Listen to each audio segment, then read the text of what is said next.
Bom, pessoal, voltamos aqui para o nosso último bloco do nosso encontro aqui, do nosso podcast, entre as nossas duas comissões, a nossa comissão Sudeste, né, de Negociação, Mediação e Arbitragem de São Paulo e a Comissão Nacional de Mediação, aqui presidida pela doutora Catarina. E aí trouxemos nesse nosso bloco mais uma integrante da nossa comissão lá de São Paulo, a doutora Helena Lariucci, que é membro, né, da nossa comissão, já está há alguns anos conosco, né, doutora? Muito bem-vinda. Doutora, vou pedir por gentileza que se apresente. E já para dar o start, o nosso tema, nosso último tema, né, falamos aqui de mediação judicial, um pouco da extrajudicial, falamos das competências e habilidades, trouxemos alguns pontos aí para vocês, né, dentro desses nossos encontros.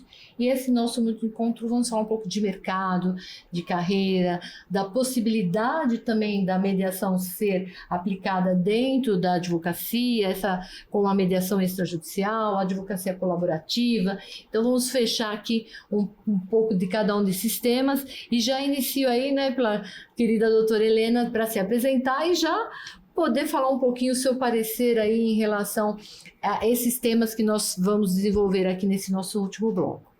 Bom, agradeço o convite, é uma honra estar podendo participar aqui, né, do podcast. Eu acho que é importante quando a gente compartilha o conhecimento e a gente ajuda por meio de um canal tão importante quanto o AbaCast, né, a gente poder divulgar e poder orientar as pessoas, porque quando se fala em mediação, a advocacia colaborativa, né, e tantos outros temas, né, que a doutora Celeida falou aqui, muitas vezes as pessoas elas ficam com dúvidas, não sabem nem por onde começar, né? Então, eu sou Helena Lariucci, eu sou advogada, sou mediadora e conciliadora, sou membro da Comissão Sudeste de Mediação da ABA, sou professora universitária, né, e de pós-graduação, e também sou mestre em Ciências Jurídico-Políticas. E o mestrado eu tive a oportunidade de fazer fora do Brasil, então a gente geralmente faz aí uma comparação, né? Já que tive a oportunidade de estudar como funciona fora.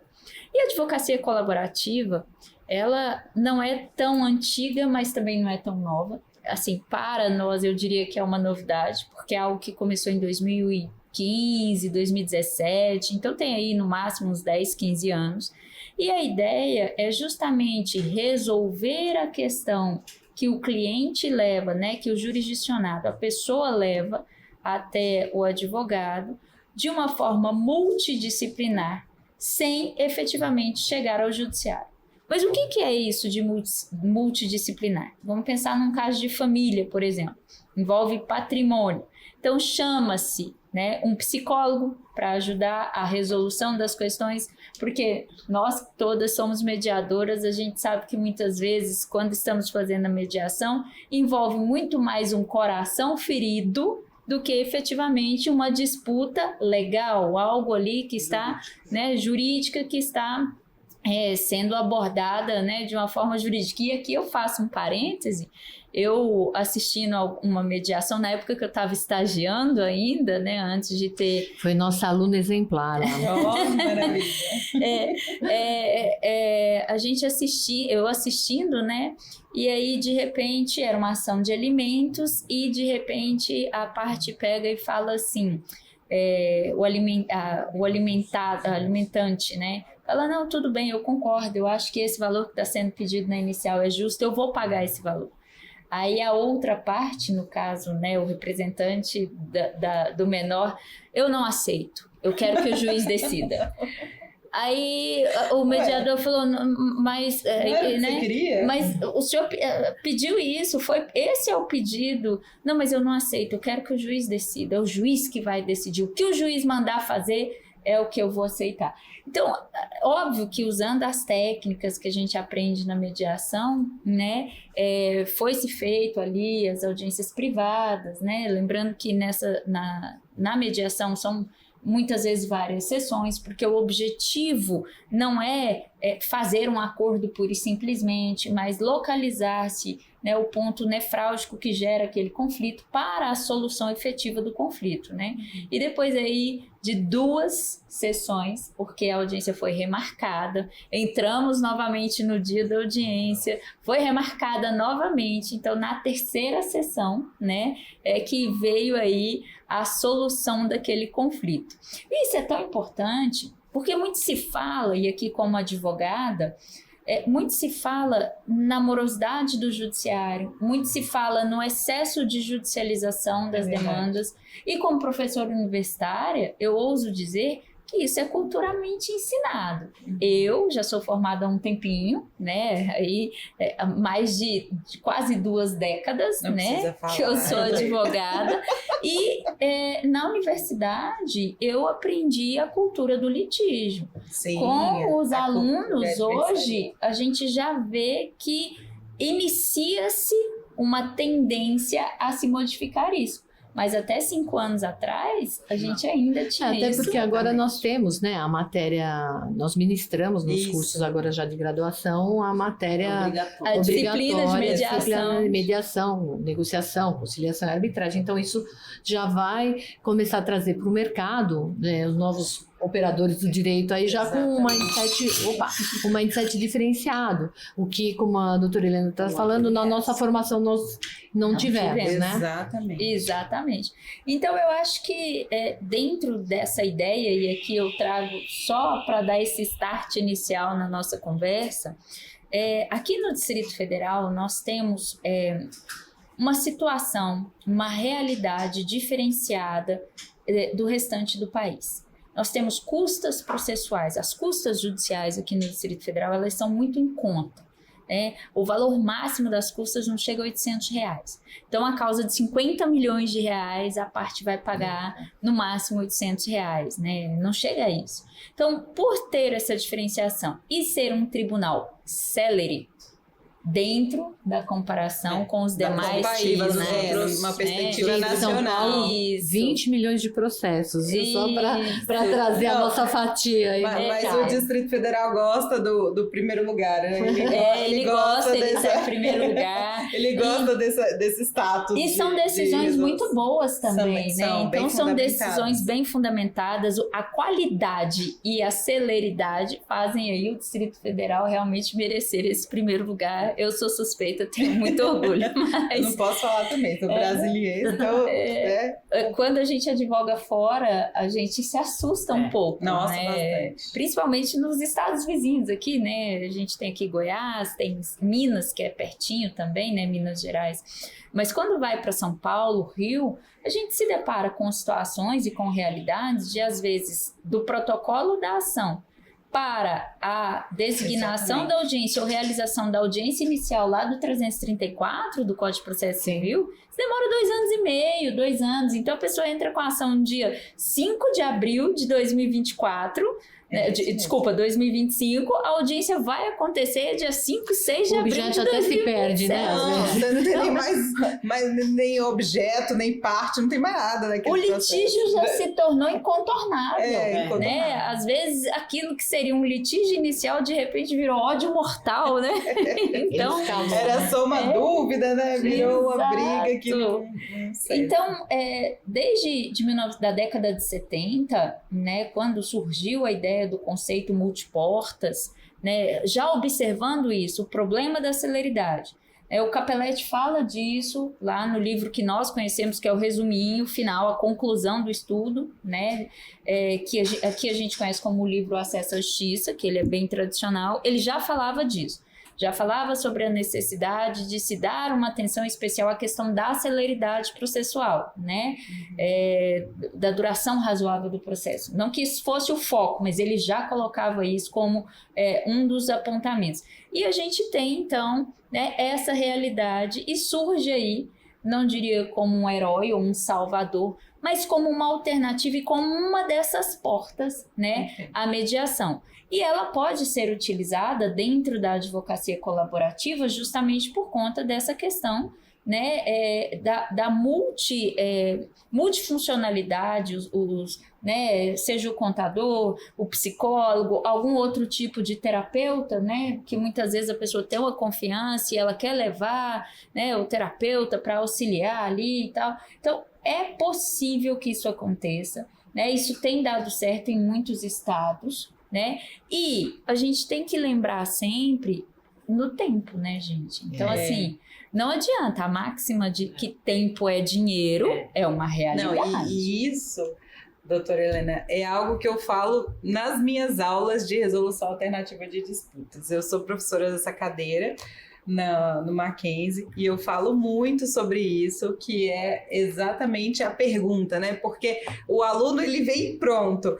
Professora, mas isso dá dinheiro? Exato. Pronto. E é isso que eu respondo sempre. Faça o cálculo. Quanto vale a sua hora trabalhada? Sem contar a liquidez do processo. Exato, né? mas é isso. E aí ela se perde ao longo de tantos anos. Não, exatamente. Também, né? Que as pessoas, às Exatamente. vezes... Os honorários num processo judicial, ele só tem, ele não tem nem a perder de vista. Né, a perder de vista, porque você tem ali o contrato de honorários, mas você tem uma ação que vai durar muito mais do que aquele contrato de honorários. Doutora, já atuei numa dissolução de sociedade, 20 anos correndo a dissolução de sociedade. A empresa já tinha perdido a sua razão de existir, os sócios já estava estavam extinta, né? Já estavam cada um exercendo uma atividade em outras empresas, constituíram outras empresas. Mandou voltar o processo para a fase de perícia. O escritório já estava pagando, mais de 20 anos depois, pagando para trabalhar no processo, tendo voltado tudo para a fase de perícia. Exatamente. Então, veja, e também eu acho que a gente precisa observar, como operadores do direito, a eficácia daquela decisão. Quer dizer, eu não quero chegar no bem da vida, eu não busco o bem da vida ali com a sentença. Quem me diz que uma sentença vai me entregar aquilo que eu busco? Porque de nada me resolve ter uma decisão maravilhosa que mande a Helena me pagar 1.000, se a Helena não me pagar os 1.000. Não há nada que não vai ser eficaz. Não é melhor que a gente possa fazer concessões, eu e a gente construir uma solução em conjunto para eu ter esse bem da vida que eu busquei por meio do judiciário, eficaz ali, efetivo, ela resolveu o problema, eu tive acesso àquilo que eu entendo que era justo, e aí construímos aquela decisão conjunta que acaba sendo mais eficaz, né? Eu costumo falar sempre também para os alunos, assim, gente, isso é eficaz. Não adianta achar que nem você falou, eu quero fazer o que o juiz, que a pessoa falou, quero fazer o que o juiz mandar, vai fazer, mas quem disse que o que o juiz mandar vai ser realmente o melhor para você, para sua família, para sua situação, ou que vai te atender efetivamente, né? Então... E aí nós falamos da eficácia do processo e de forma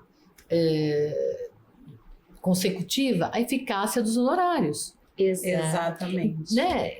Eu acho que esse é o ponto quando nós apresentamos a possibilidade de trazer a negociação, a mediação, né? De fazermos a conexão à advocacia colaborativa, de criarmos opções aí dentro dos escritórios, não do escritório atuar como escritório de mediação, aí você vai para uma câmara, etc. Mas você pode perfeitamente dentro do escritório ter profissionais que são advogados, que têm formação em mediação, que vão estar, dependendo do caso ali, atuando até como mediador, se ele quiser, sim, como negociador, desde que cuidado com a imparcialidade de você não advogar e mediar para o mesmo cliente, porque aí a gente tem uma questão ética, né? Exatamente.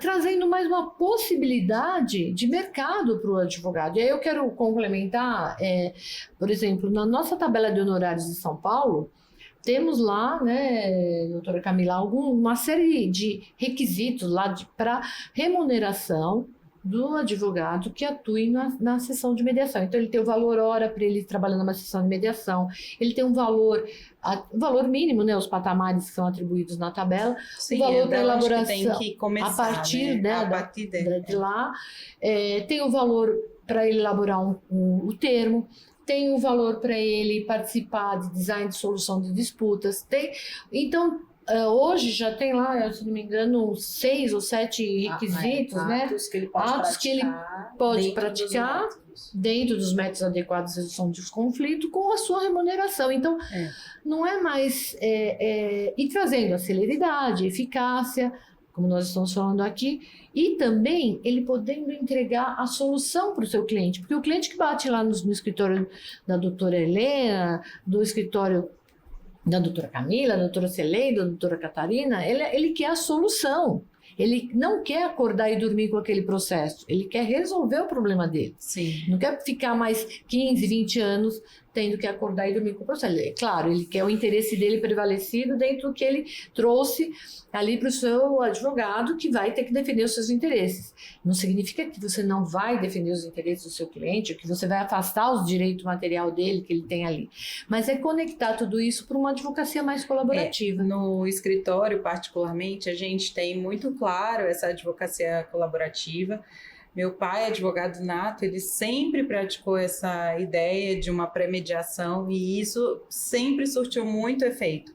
Então, a gente sempre olhou para essa percepção da advocacia colaborativa com bons olhos e depois que eu me tornei mediadora, isso aflorou ainda mais. Aí você trouxe as técnicas, Exatamente, né? Aflorou ainda mais com as técnicas e a questão dos honorários, ela é muito perceptível. Muito perceptível, por 2 caminhos básicos, assim, né? Até no meu Instagram lá eu ensino a fazer o cálculo, mas assim, aqui não cabe o tempo, mas a questão basicamente o profissional, ele observar o seguinte, quanto tempo ele se debruça para uma mediação, para uma advocacia colaborativa, uma mediação extrajudicial, e quanto tempo ele se debruça para um processo judicial litigioso, e por aí vai. Mesmo que ele ganhe rios de dinheiro com o processo judicial litigioso, ele também vai passar horas, milênios vinculados deixando de àquele atender os processo. clientes, às vezes. E ainda tem um detalhe que a gente não pode esquecer. Essa é uma realidade.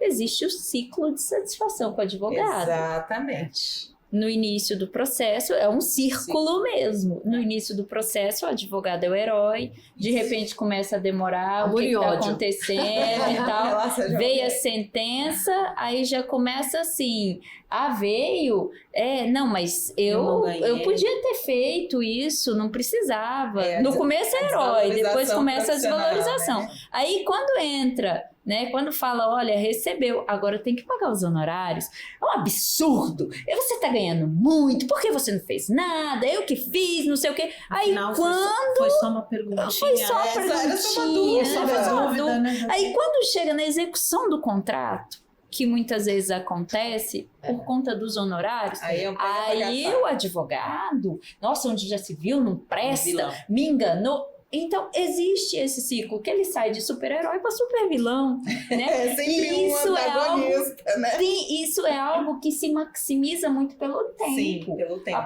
Por quê? Porque muitas vezes a própria sentença ela não traz essa sensação de satisfação. Sem contar que, quando não é feito, quando não se observa a forma adequada da solução daquele conflito, ou não se observa a solução daquele conflito, o cliente volta. 6 meses depois ele está batendo na porta do escritório, olha, precisamos revisar. Precisamos de novo ajuizar uma ação. Por quê? Porque o conflito efetivamente não foi resolvido. Foi resolvido um processo judicial. E essa conta é fantástica, né, doutor? O pessoal fala assim, nossa, mas advogado ganha muito dinheiro. É 10 mil reais uma causa... 10 mil reais uma causa simples. Demorou aí 2 anos. Divide 10 mil reais por 24 meses, né? Que dá 2 anos, para ver quanto que isso dá mês. Ou vamos pegar uma causa que dá R$1 milhão, mas durou 20 anos. Exatamente. Divide. Eu quero saber qual profissional trabalha mensalmente por um valor desse. Exatamente. Que é um valor ínfimo, né? Em contrapartida, se você pega esses valores e coloca numa planilha de possibilidade de sessões de mediação extrajudicial ou de uma advocacia colaborativa que vai fazer uma pré-mediação, e já você tem resolveu aí ali, uma você... taxa de lucro de mais de 100%. E a Né? satisfação, né? E a satisfação. Porque ainda com que você certeza. pense que traga concessões mútuas, porque realmente você vai ter que construir a solução junto com a outra parte, você não vai ter alguém que vai estar te decidindo e com aquela decisão que você imagina que venha acontecer, e que se não acontecer, né, doutora Helena está falando, aí você passa do amor ao ódio, né, do melhor Do advogado protagonista para o antagonista. pro assim. antagonista, né? Exatamente. Então você vai exatamente tratar o conflito, encerrar o problema, dar liquidez na medida do possível daquele problema, né? E virar a página e acordar no seu outro dia, pelo menos sem aquele processo, que talvez venham outros, porque nós somos desconflituosos, nós temos problemas que devem ser resolvidos. A justiça está aí também para isso. Também temos que entender, nem tudo é mediação, nem tudo é negociação, tem casos e casos, e é importante lembrarmos aquilo que falamos nos outros blocos, né? As partes também precisam estar maduras, preparadas, aptas para entenderem essa flexibilização, entenderem esse método, né, esse procedimento da mediação que é flexível, que você que constrói, ele te dá, olha, é de um empoderamento tão forte o Instituto da Mediação, porque ele está te falando, olha, você tem um problema com a outra parte, você pode, especialmente falando aqui no modelo extrajudicial, né, que é o que você consegue conectar bastante com a advocacia colaborativa, você está falando, olha, você vai contratar quem você quer, você vai fazer onde você quiser, você vai fazer nos lugares que você quiser essas reuniões, o tempo que você quiser para resolver. Você quer resolver em um mês? Em 3? Em um ano? A solução. Então, ele te entrega tudo. Ele fala, ó, tá aqui. Então, te dou uma justiça privada para você poder fazer a gestão de todo esse problema. Então, cada vez que nós pudermos, aqui estamos nesse podcast e todos os outros que as nossas comissões, a comissão da doutora Catarina, as outras comissões de mediação da ABA também, tem do Rio de Janeiro de gestão de conflitos e de outras associações também, né? É sempre com esse objetivo de levar ao associado, levar os advogados, levar as partes que estejam envolvidas em conflitos a entender um pouco dessa possibilidade e de, como nós falamos nos momentos anteriores, de se oportunizarem a conhecer, porque realmente nem sempre vai ser positivo, obviamente, também como um processo, você não pode falar que você vai ganhar, mas eu tenho todas as condições favoráveis. Gente, vai passar na primeira, na segunda instância, ele vai translatar muito. Segurança jurídica. Eu das acho decisões. que o primeiro ponto quando o cliente chega, essa identificação, essa entrevista, é você já de imediato colocar que a frustração ela é um sentimento, um instituto, um fenômeno que vai estar presente no processo litigioso. E é ético isso, né? Não, exatamente, é ético e necessário, porque assim, a parte ela chega numa ideia muito hollywoodiana. Exato. De processo, né? Do tipo, você vai apontar o dedo e eu vou dizer e eu vou sair com um troféu e quando na verdade, né? Na verdade não tem ninguém com esse troféu, todo mundo sai em frangalhos, né? Tendo que catar o psicólogo, o terapeuta ali para poder juntar os cacos que ficaram ao longo do caminho. Muitas vezes as questões financeiras são abaladíssimas porque investem mundos e fundos nessas brigas judiciais. Então, assim, isso é um panorama que tem que estar sempre muito claro para esse indivíduo que busca o escritório de advocacia, né? E eu queria fazer uma pergunta para vocês, ver o que vocês acham, até porque todas aqui são professoras e advogadas, e a gente também contribui para essa formação dos novos profissionais aí do universo jurídico que vão surgir. Que desenvolver essas habilidades e competências que a gente falou lá no bloco anterior, de mediação, de negociação, dessa visão da existência, né, de um tribunal multiportas, ela contribui muito para que esse advogado consiga ir por uma sessão de mediação, não para lutar, né, pela sua tese jurídica, que ele está ali, que é óbvio, é o papel dele defender o seu cliente, a tese desenvolvida, mas se for o caso do judiciário, mas eu percebo que muitas vezes os advogados mais antigos, eles chegam querendo só que a outra parte se curve à vontade do seu cliente, porque não consegue ter essa visão do outro, da escuta, de ouvir, de entender a posição, o interesse real do outro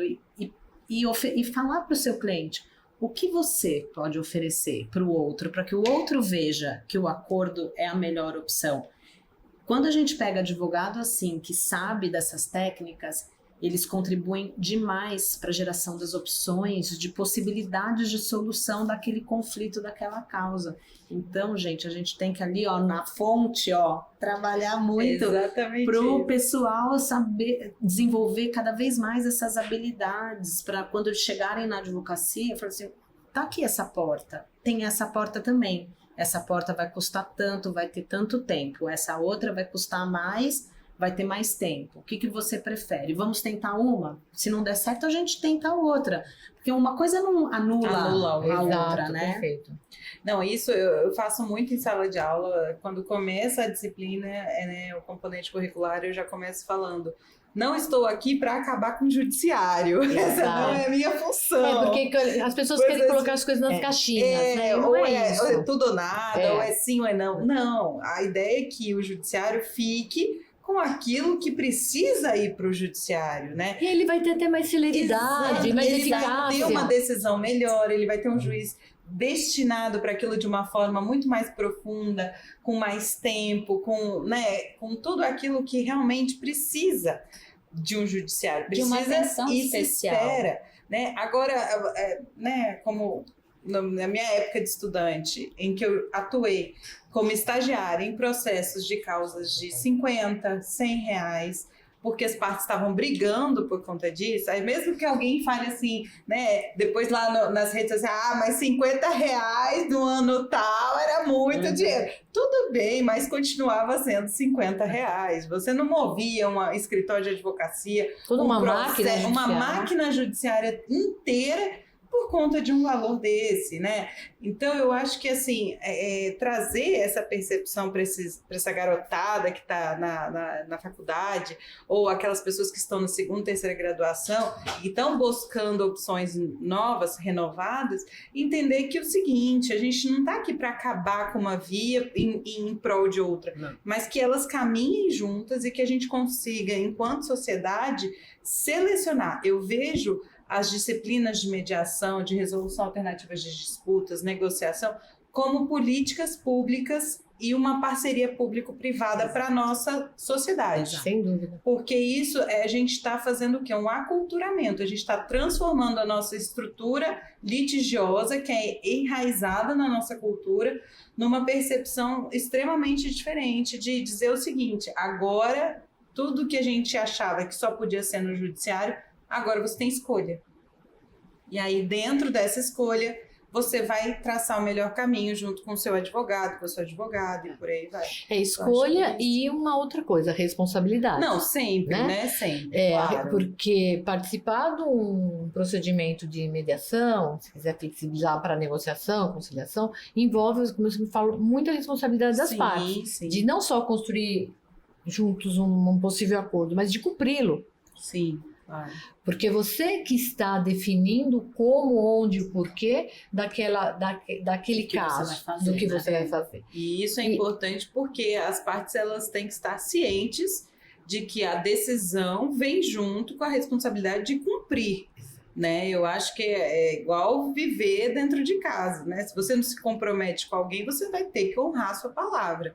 Né? Então, isso é importantíssimo deixar ali bem evidente, né? Bem claro, para que as pessoas não se confundam também quanto a isso. E sabe o que é interessante? Geralmente o estudante chega no curso, né, na universidade, com uma ideia de romântica, uma ideia romântica do direito, da advocacia, do judiciário.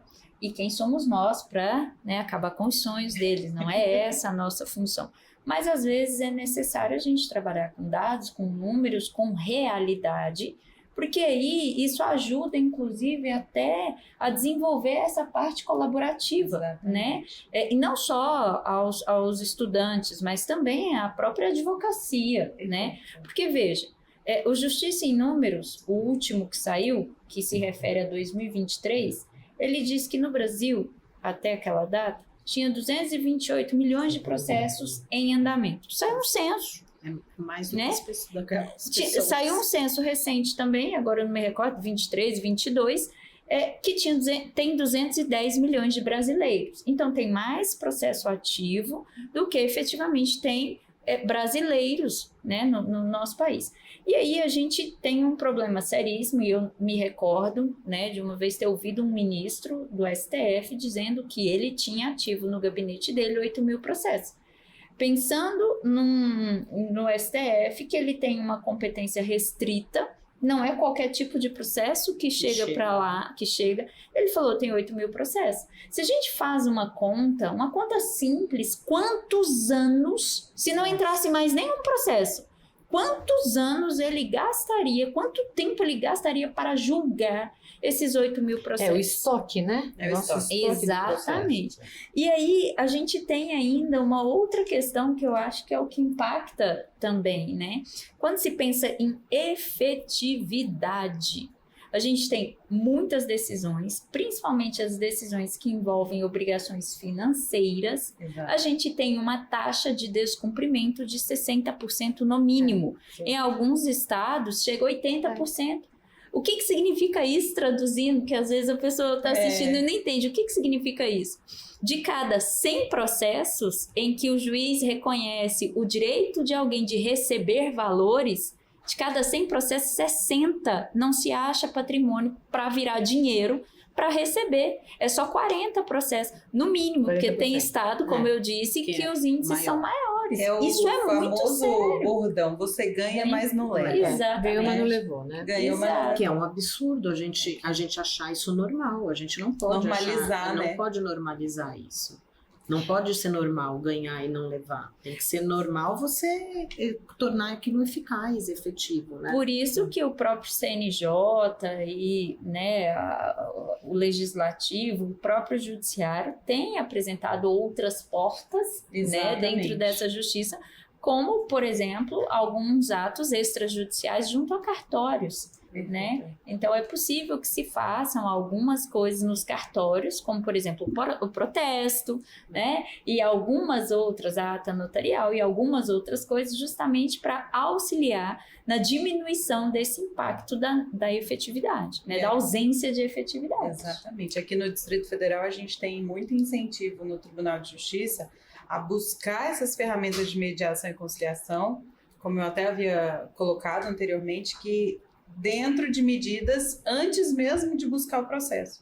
Então, você pode acessar o canal Concilia do TJDFT, eles vão, inclusive, te encaminhar para um consumidor.gov.br, né, que já são ali, as empresas já estão capacitando suas áreas jurídicas para uma advocacia colaborativa, para uma tentativa de reparação ali com o consumidor de forma mais direta, imediata.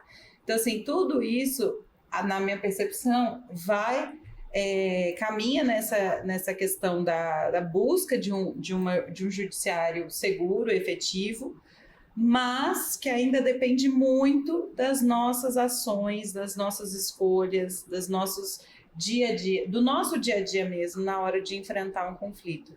Eu acho que ainda depende da nossa escolha, porque a maioria ainda busca o judiciário como fonte primária para resolver, né? Claro, falando de uma realidade do Distrito Federal. Né? Isso. Mas acho que ela se estende, né? E ainda tem aqui, pelo próprio tribunal, o programa do superendividamento. Exato. Né? É só colocar lá no site superendividamento, no TJ, faz a busca.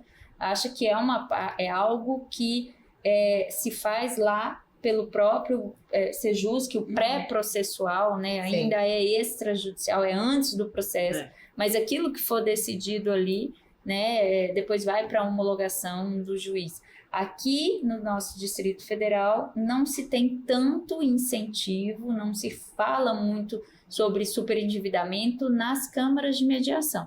Aqui ainda não tem isso como algo, como uma realidade. ainda, mas como se tem crescido muito a quantidade de superendividados, né? E aqui no nosso DF a gente tem uma quantidade expressiva também de funcionários públicos que são, via de regra, os maiores superendividados, né? Via de regra, tá, gente? Não estou dizendo que são todos, mas via de regra, né? Ou os aposentados, Exato. né? Os aposentados. Porque tem acesso a crédito facilitado. Crédito facilitado, O que conversávamos ontem, né, doutora Helena? O crédito irresponsável versus o superendividado sem educação financeira. E essa máxima tem que ser regularizada, né? E eu acredito que a lei do superendividamento, que pode ser um tema fantástico para nós trazermos aqui num próximo podcast, né? E sabe o que é interessante? Que eu nunca me esqueço. Uma vez um cliente virou para mim e falou assim: doutora, aposentei. Sabe o que eu ganhei de brinde? Encheção de saco. Falei, como assim?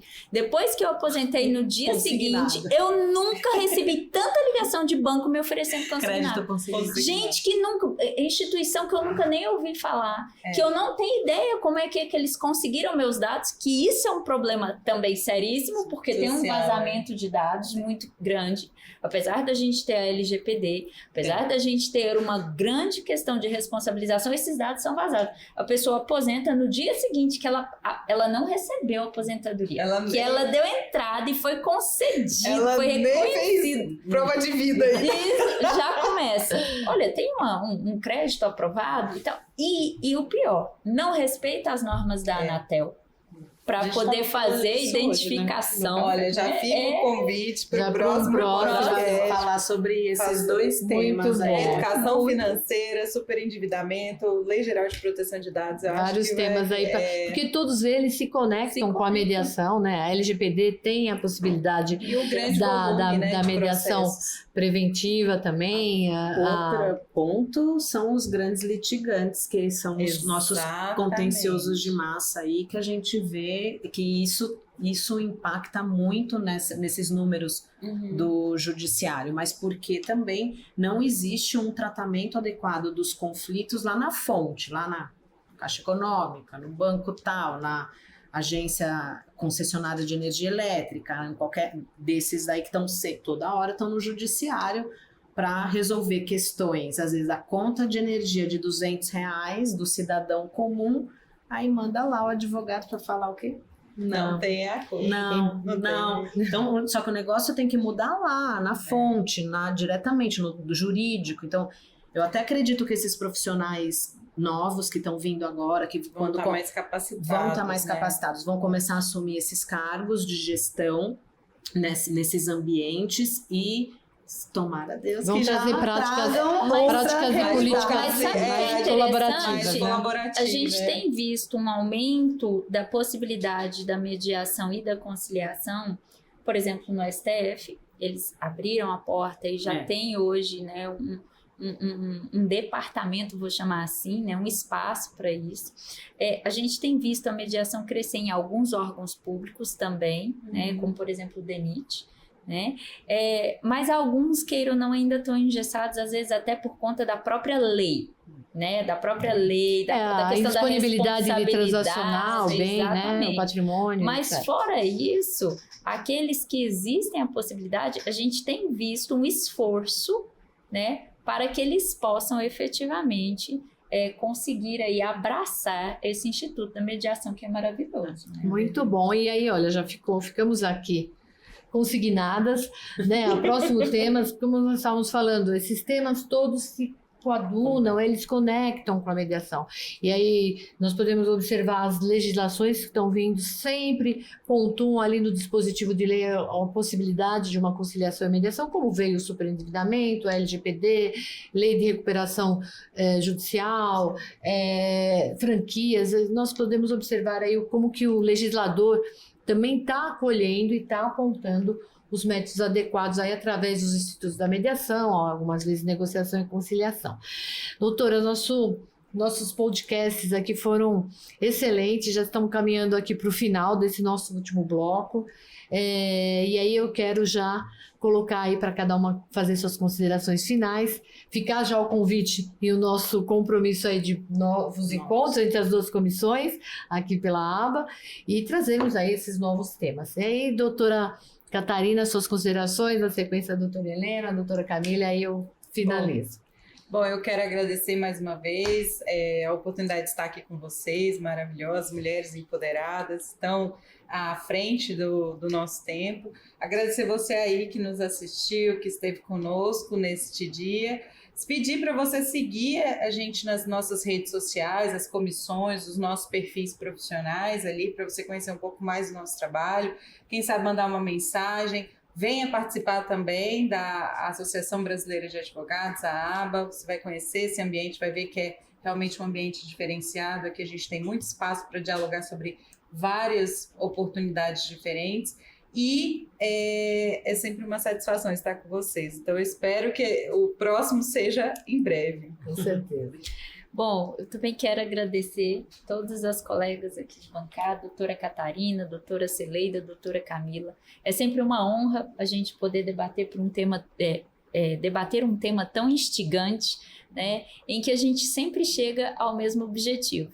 Eu acredito que a gente já caminhou bastante, né? Não estamos mais no início da caminhada, mas ainda está um pouquinho longe, né, da fita final aí dessa caminhada. Então, faço das palavras da doutora Catarina as minhas, venham conhecer, né, o trabalho que a gente faz, agradecer a ABA, né, e parabenizar o ABAcast, que é um canal extremamente importante. A gente fala tanto em educação financeira, conhecer os seus direitos, para poder efetivamente, no momento necessário, fazer a exigência, né, exigir que eles sejam cumpridos. Então, muito obrigada a vocês e já podem contar comigo para o próximo.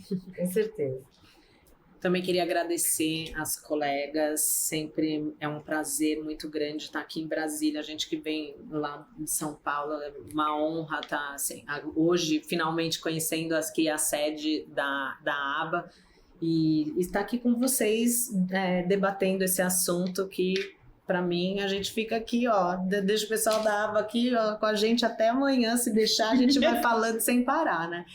E agradecer a ABA na pessoa do Dr. Esdras, a minha presidente da Comissão Sudeste de Mediação, que também está sempre inventando as coisas, sabe? Está sempre chamando a gente, não, vamos fazer um podcast, vamos fazer uma live, vamos fazer umas coisas.